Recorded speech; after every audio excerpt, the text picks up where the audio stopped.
in a day. We add some minerals, some vitamins, and some porridge in the milk as well. Any other question? Yes. I think you mentioned you opened in 1977. Are your numbers of orphans polio going down? Since we opened in 1977, the number of orphans keep on changing every now and then, depending with the reasons that are causing them to be left orphans. For example, when we've got a long period of drought, like we encountered last year, we got lots of orphans coming in because of starvation out in the world due to the drought. When we've got lots of rain at the same time, flooding everywhere, lots of the babies are also being carried away in the floods, and some are being rescued. So the reasons that cause them to be left orphans are the ones that determine the number of orphans that we get at one time. Yes. They stay in the nursery for between 3 to 4 years before we take them to Savo, where they'll stay for another minimum of 5 years before they join the Wild Hearts. By the time they're 9, 10 years and above, that is when they have started to become wild totally.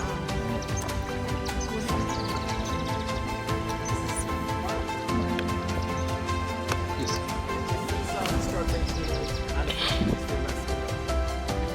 Should we?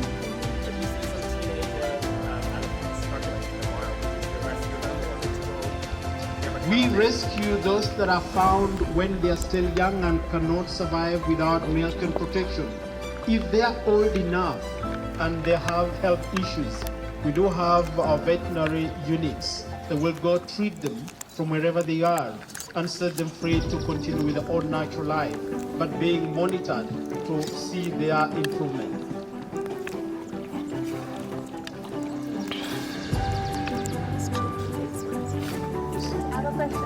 So if you find the babies and the mom had died, that's why we rescued him.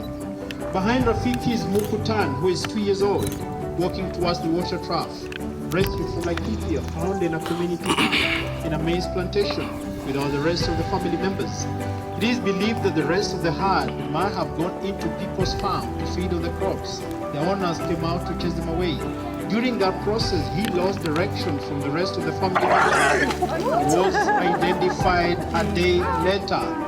And by the time he was found, nobody knew where the mother was, where the rest of the family members were. And an elephant at that size and age cannot survive without the mother's milk, and also without protection against other dangers. And that's why we rescued him.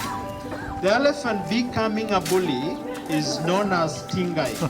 And for your information, before the big boys left the nursery, Tingai has been the most calm and polite boy.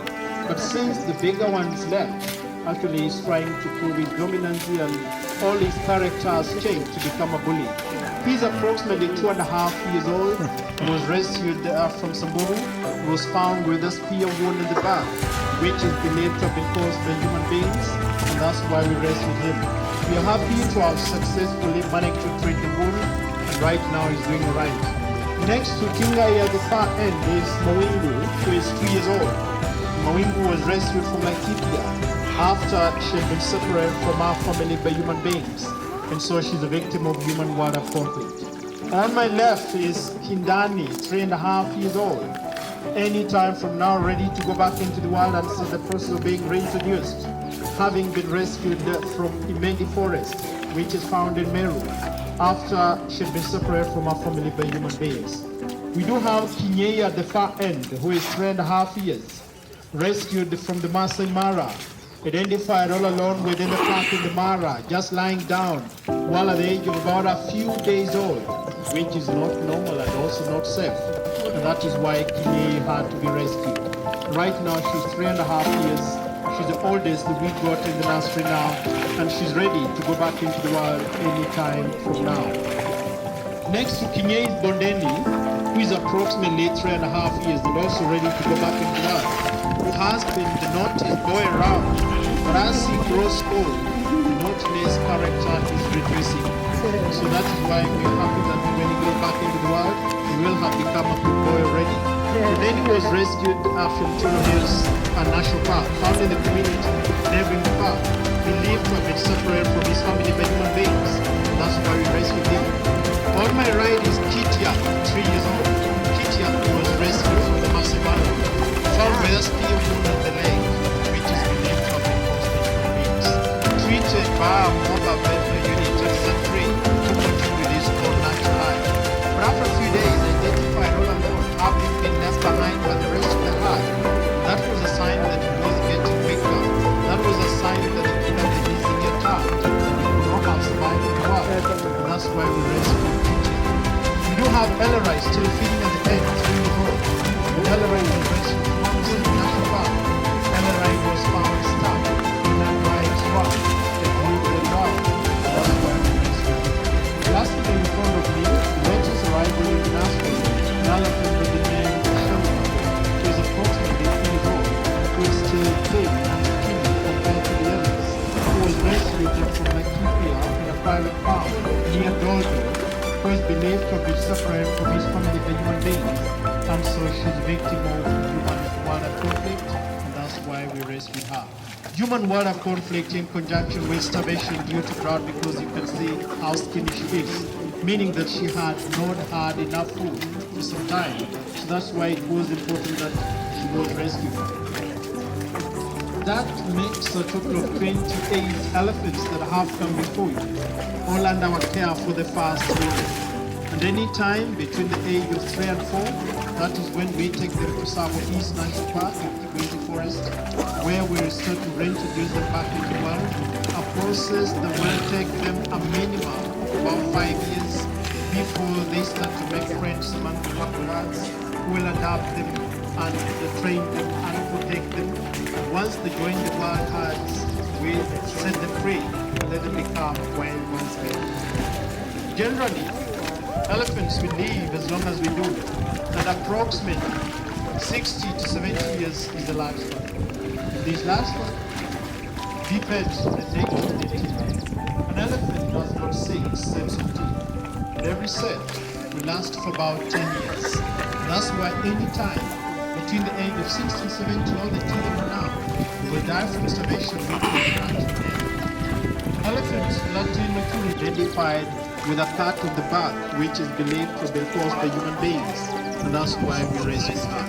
Next to Mugogodo, lastly, at the corner, is an elephant with the name Nyambeni, the third youngest, who is approximately 13 months old.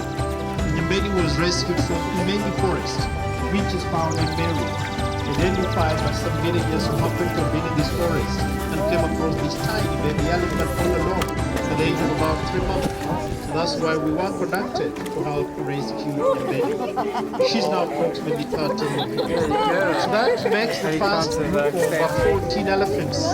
In a few minutes, we'll walk away so that we can get in another group of 14 slightly older than what you can see now.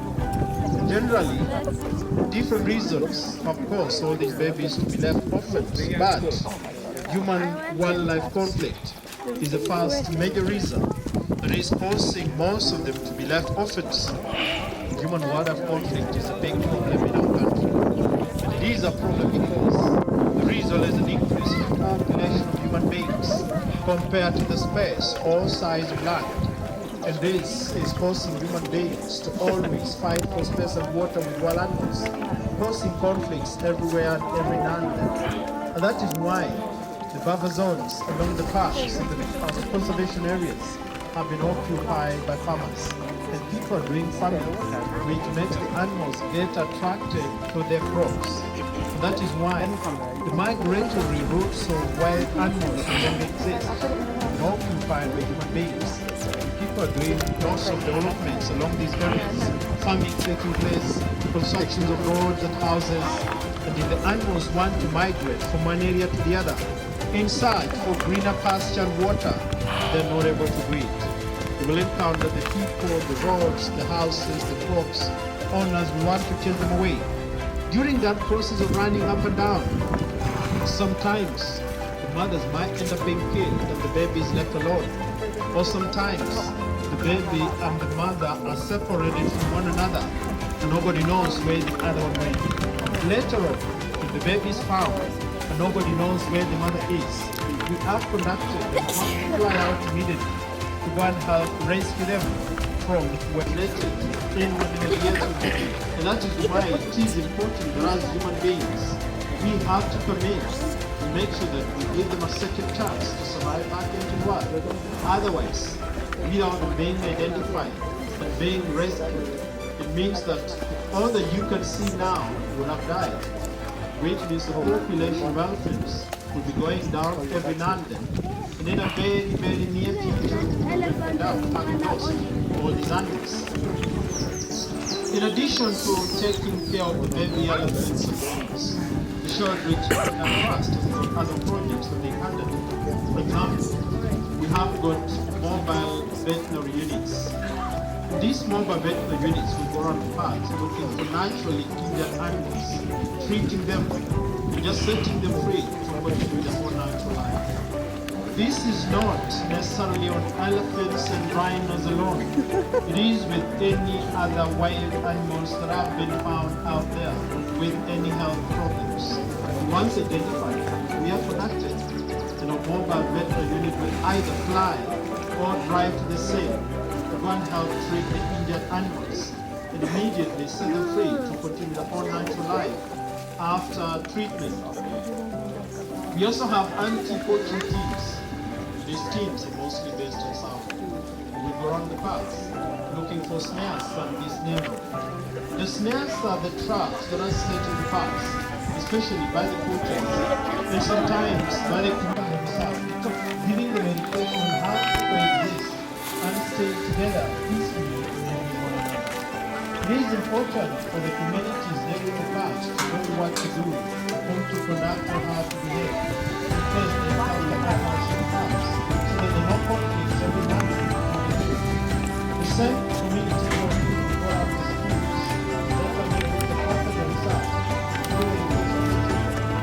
When the children are young in school, we need to learn that all animals are important, and all animals have the right to life.